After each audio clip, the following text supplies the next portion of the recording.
Hello, and welcome back to Gunfighter Life. Blessed be the Lord my rock, who trains my hands for war and my fingers for battle. Psalm 144.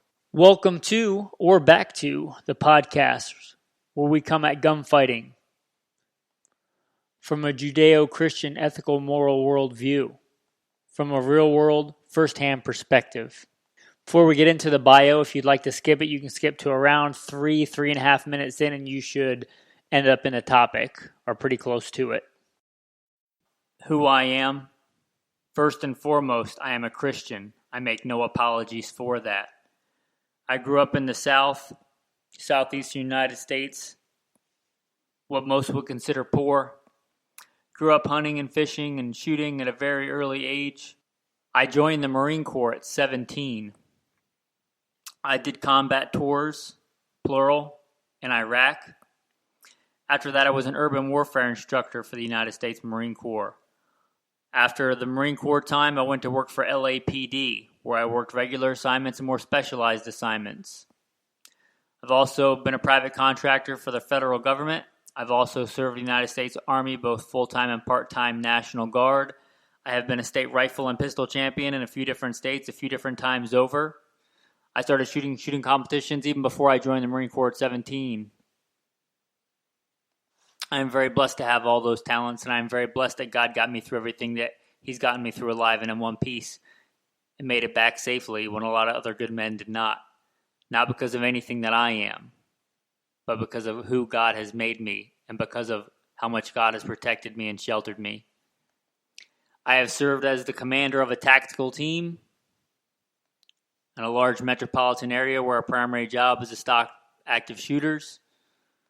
I've hunted and fished all over this beautiful country, everything from whitetail on the East Coast and mule deer on the West Coast, and elk and bear and wolf and exotics, and buffalo.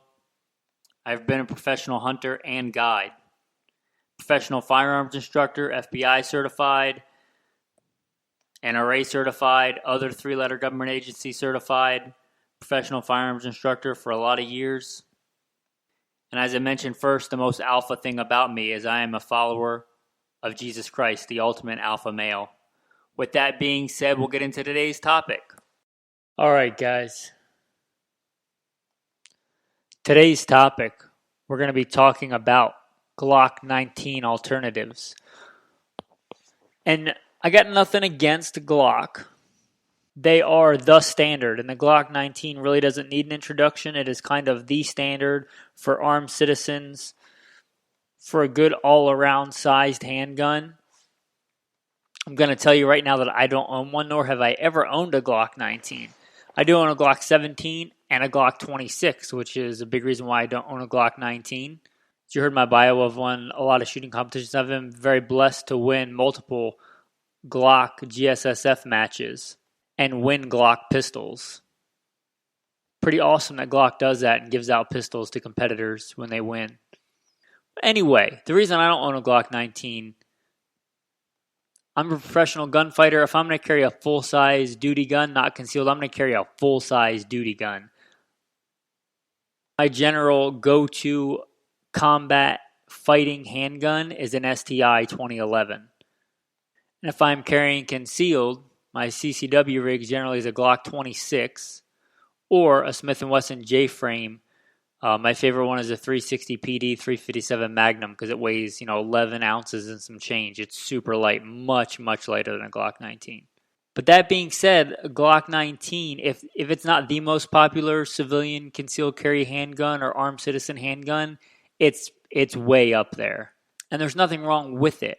What we're going to discuss today are some alternatives. Some alternatives to the Glock 19. There are several reasons why one might want an alternative to a Glock. Glock 17, Glock 19, Glock whatever. I'll give you a real-world example for me. I was a veteran, a police officer. I had been a police officer for some time. I started shooting competition. I had been a precision rifle competitor, more geared towards bullseye rifle. But I figured if I was going to get in a gunfight to save my life, it was most likely going to be with a handgun. So I started competing with a handgun. And if you didn't listen to the last episode of the Alpha Male podcast, which is another podcast done here. It was lessons learned from being a law enforcement officer, and one of those big lessons is that just being a cop does not make you a great shooter, which I quickly found out in going to action pistol matches. And I started competing, I believe my first match was with a Glock 21, if I'm remembering correctly. Double stack 45. And I quickly realized that the Glock, especially the 21, did not fit my hand properly. It was far too large for me to be most effective with. And even I look at the older Glocks, I do believe this is back when it was on the Gen 3, was the latest and greatest. And I could not reach the controls without manipulating that pistol in my hand. Meaning I had to turn the gun into my hand to hit the magazine release to reach certain controls on the pistol. That's a big disadvantage in competition shooting. And if you don't have to manipulate the pistol in your hand, why would you? I believe my next pistol was a H&K USP Expert 45 because I was still stuck on the 45. Then I quickly learned that shooting that much, not like a cop shoots, the average, I won't say average. A lot of police officers only shoot for the qual or only shoot when their ammo is paid for, maybe go out once or twice a year. But when you start competitive shooting and you shoot a lot, even when you reload like I was doing, you can shoot a lot more 9mm than 45 for the same amount of money. So I went to a 9mm. And then I settled on the Smith & Wesson M&P, which was pretty new at the time. I still have a model that came from the factory with a stainless steel slide. The Pro model with the long slide, which I don't even know that they make with a stainless slide anymore, and I don't think they have for some time.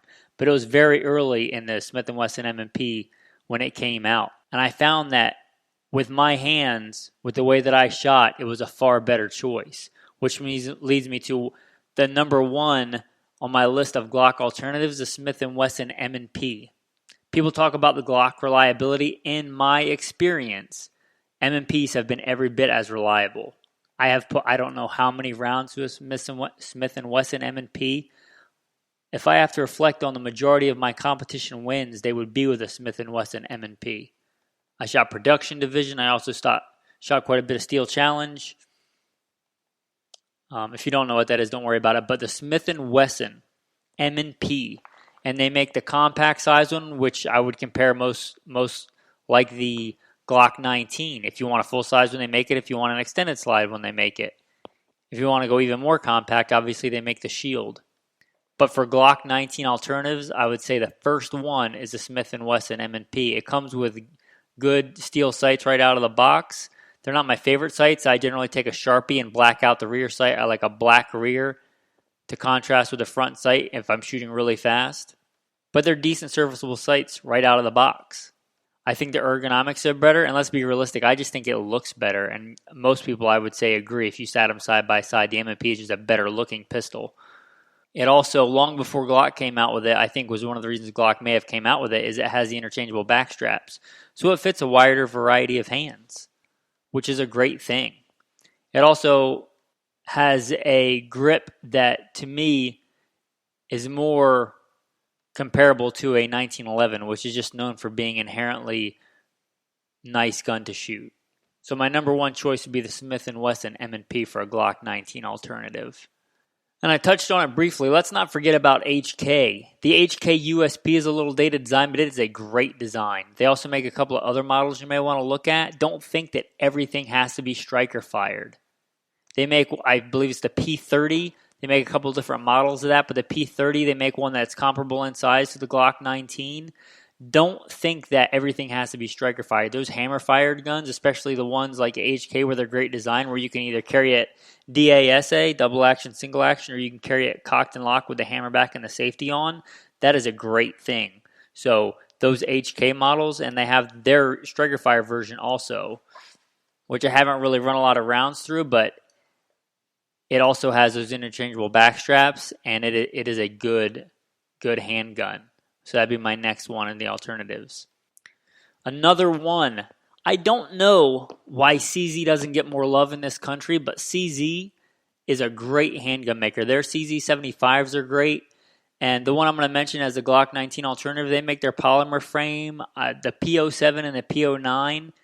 I don't have them pulled up in front of me or anything. I'm just kind of talking off the cuff with some notes that I took on my phone. But one of those is a compact model comparable to the Glock 19, and that trigger pull is great. I'm talking again about a hammer-fired gun. They make a striker-fired gun. I'm not crazy about those.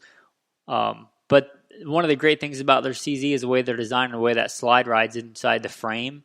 And the P07 and the P09 are kind of like a polymer version of that.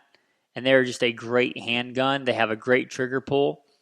Now, I know you can do aftermarket stuff to a Glock 19 trigger, and there's all kinds of things you can do to it. But this is gunfighter life. I'm not saying it should or shouldn't be, but in a real world shooting, if you have to get in a gunfight, it's generally for the industry standard frowned upon to put aftermarket triggers in defensive handguns, especially when Glock specifically, I believe they still do, does not recommend going with, lighter than their factory standard trigger for defensive use. So if you're going to take on that liability, if you ever do, let's hope you don't ever have to get in a gunfight, then that liability would be on the manufacturer if they market that as the gun the way it comes out of the factory. And those P07s, P09s or even the P30 we just talked about in the HK where they have that hammer fired, where you can have it with the hammer back, is a much, much better trigger pull. And that is a big reason why you might choose that over a Glock 19. Here's another one that gets even less love than the CZ is Steyr. Are you even aware of the Steyr pistols? Steyr is kind of known for its military rifles. And you may even know of like the Steyr Scout rifle, which is awesome. But Steyr makes, handguns. They make their Steyr, M's and L's and C's, and I believe C is their compact one. The A1, and I believe now they're on the A2. And these have a really cool sighting system. They have what they call the trapezoidal sights, and I don't know why this isn't the standard, because it's a really good sighting system. It's just a remarkably good sighting system. The front sight is pointed, and if you know anything about, handgun shooting and handgun accuracy, you're supposed to focus on that front sight. And if you're shooting targets at distance with a flat, square, traditional front sight, sometimes your sight can be bigger than your target. Having that pointed front sight is just amazing. I don't know why that is not more popular. I don't know if they hold like a patent on it, so they're the only ones that can make it, but those trapezoidal sights are great. Also, that gun rides really low in your hand, so once you get fairly proficient with a handgun and you want to go fast, the bore axis makes a big difference. And the fact that bore axis rides low in the hand means that gun will likely, very possibly, return back on target faster for you than, let's say, a Glock 19. The bore axis on the Glock 19 is not bad. It's not like, let's say, the SIG P226 or 229. But the Steyr pistols have a really low bore axis, and they have those great sights. So I know they don't get a lot of love here in the U.S., but look at the Steyr handguns. They're really cool, and they do make a model that's similar in size to the Glock 19. Let's talk about the new kid on the block that's taking a lot of thunder from the Glock, and that's going to be the SIG 320. Now, I'm going to go ahead and say that I am not a big fan of the 320 in my experience that I've had with them. I have not found them to be outstanding handguns. You heard a little bit about my bio. I was once a full-time firearms instructor at a facility. I was like their head firearms instructor, and one of the guys that worked there that was above me at the time, he came to work from SIG, and he was a pretty big fanboy for SIG. And the 320 had just come out, and we had gotten several of those. And I don't remember them being super reliable, even with factory ammo.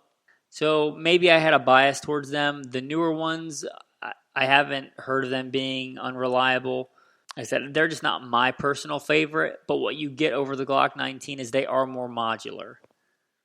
And I think that is, a neat thing that you can take that fire control unit and put it into different handguns. You could switch fairly easily. Let's say get the carry sides frame and get a shorter slide or a longer slide, or you could, let's say you want to try running a pistol with a red dot, but you don't want to go out and spend a whole buttload of money.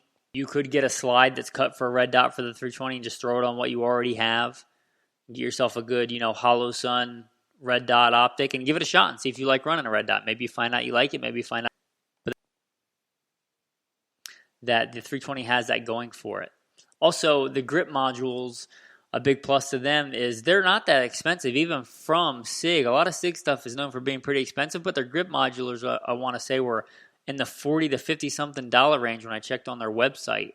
And what's cool about that, if you're like me, you use your handguns and you run your handguns and you want them to be most effective for you. And you might do something like get a brand new couple $1,000 STI, and the first thing you get at home, you take a Dremel tool to it.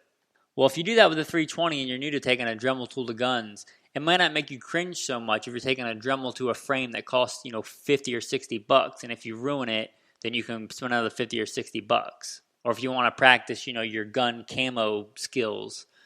So that is a big advantage to that. It's a striker-fired pistol. It has a striker-fired trigger, which is not my favorite. I don't like it like a single-action gun with the hammer back, cocked and locked. But I would say, in my experience with the 320s, is they do have a better trigger out of the box than a Glock 19. And like I said, on a defensive gun and a gunfighting gun, generally frowned upon that you put any kind of, I would even say, better trigger than the factory trigger. So that 320 has that going for it. Generally, when you get the 320, it does come with some pretty good combat effective sights. So I would give that a plus too. Next one, we're going to go old school. I'm talking old school. Let's talk 1911 Lightweight Commander. I don't know when the Lightweight Commander came out, but it came out decades ago. And as the name implies, it's light. It's got an alloy frame. I think originally, I could be wrong about this, but I think it originally came in 9mm. You can get it in 9mm or 45. The Lightweight Commanders, you can get it from Colt.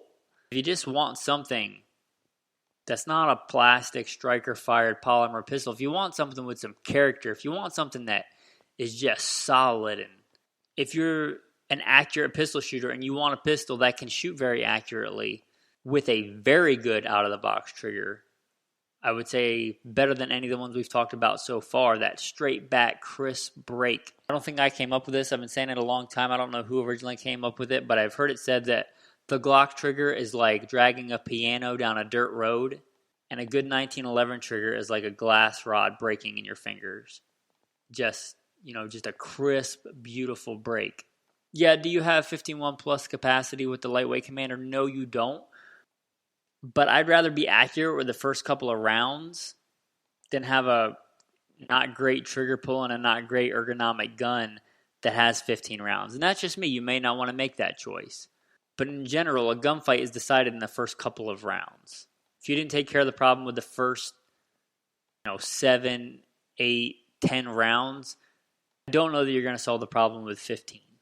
I'm not against high-capacity magazines. I think everybody should be able to own whatever size magazine they want, just to be clear. I'm just saying, in general, especially in civilian gunfights and CCW gunfights, that's not an issue. And I'd rather have a gun that was accurate with a great trigger and great sights that I was very confident I could hit a range of targets at a range of distances with than a gun with an trigger and sights that holds 15 rounds.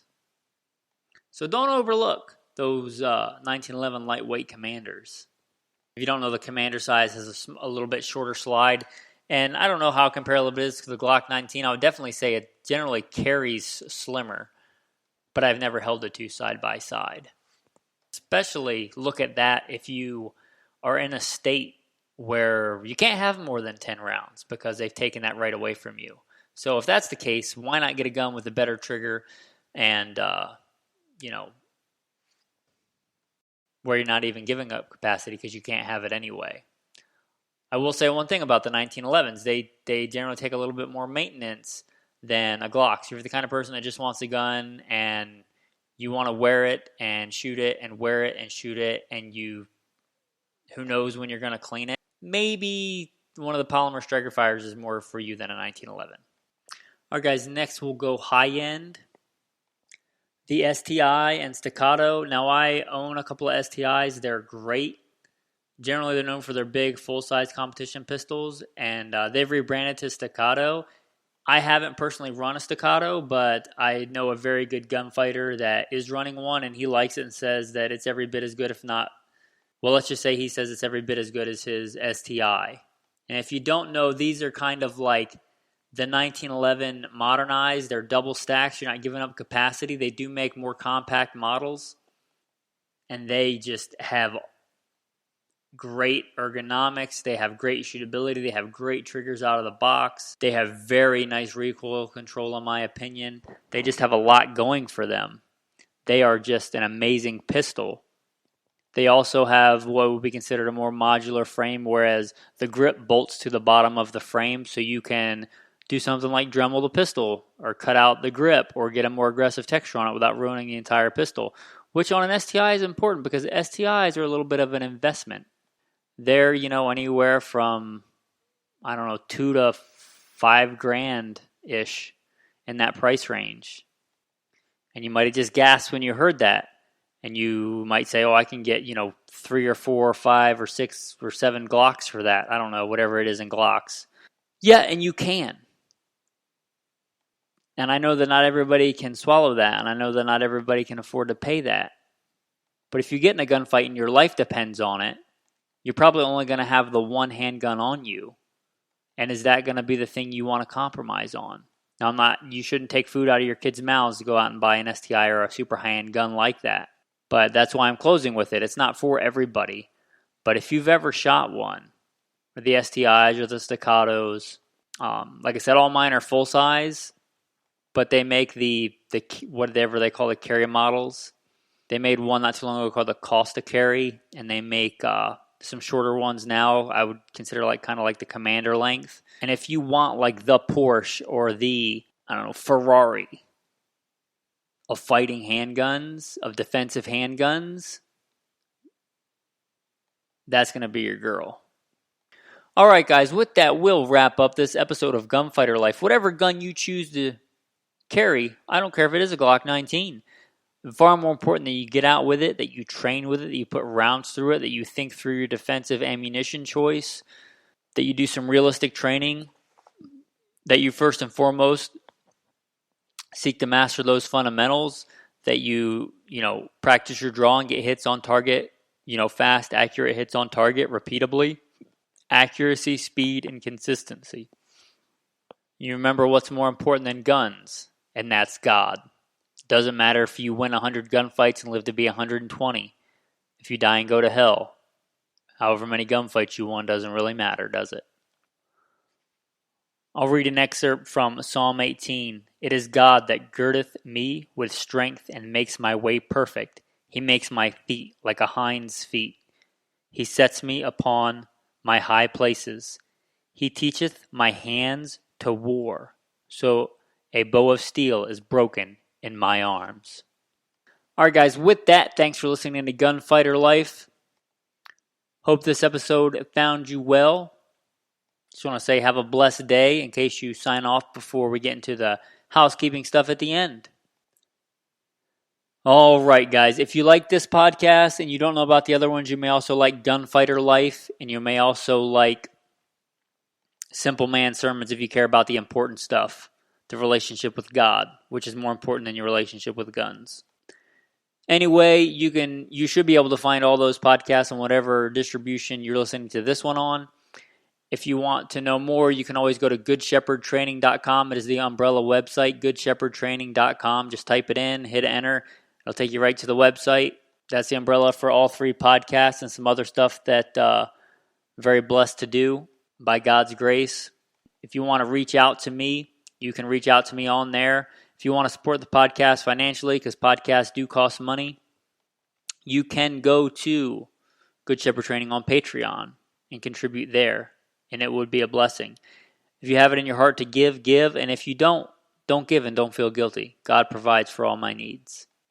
Anyway, guys, that's Good Shepherd Training. You can also check us out, Good Shepherd Training on Patreon, Good Shepherd Training on Instagram, Good Shepherd Training on Facebook. If you want to help out the podcast for free, don't forget to like, subscribe, and comment. And comment if I forgot what your favorite Glock alternative is, Glock 19 alternative is. Let me know in the comments below. It really does, help people find the podcast. If you like this message, you should hopefully try and have other people find it too and help them out. And that's a way to help out for free.